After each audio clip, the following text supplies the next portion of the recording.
Karjan police સ્ટેશનમાં આગામી રથયાત્રા નિમિત્તે શાંતિ સમિતિની બેઠક તેમજ 13 તુજકો અર્પણ કાર્યક્રમ યોજાયો।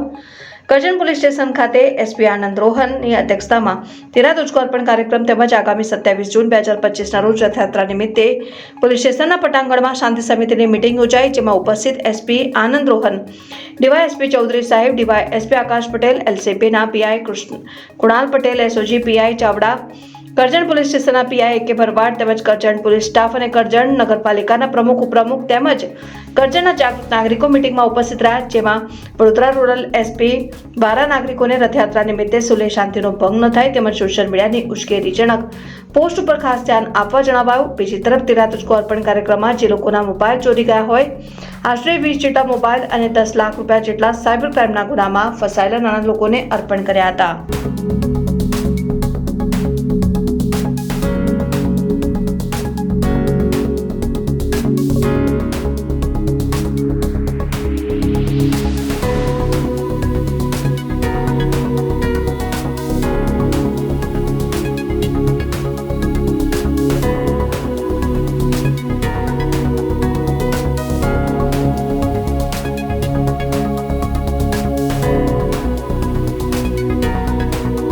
આજરોજ કરજણ પોલીસના પ્રાંગણમાં પબ્લિક સાથે એક સંવાદ યોજવામાં આવ્યા હતા, જેમાં 13 તુજકો અર્પણ કાર્યક્રમની પણ આયોજન કરવામાં આવ્યું હતું,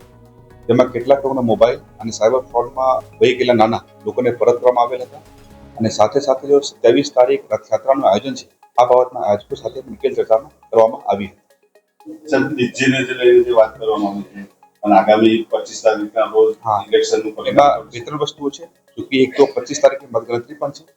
તો એ આયોજન પણ અને એ આખું એક શાંતિપૂર્ણ માહોલમાં પૂરા થાય આ બાબતમાં ચર્ચા કરવામાં આવી અને સાથે સાથે કોઈ પણ ધાર્મિક તહેવારમાં ડીજેમાં કોઈ ઉશ્કેરણીજનક સોંગ નહીં વાગે આ બાબતમાં ખાસ સૂચના કરવામાં અત્યારે અમે લોકો જોયા લગભગ 10 લાખ રૂપિયાનો સાયબર ફ્રોડમાં પરત થઈ ગયેલા નાના અને લગભગ 20 જેટલા મોબાઈલ અમે લોકો પરત કર્યા। Thank you.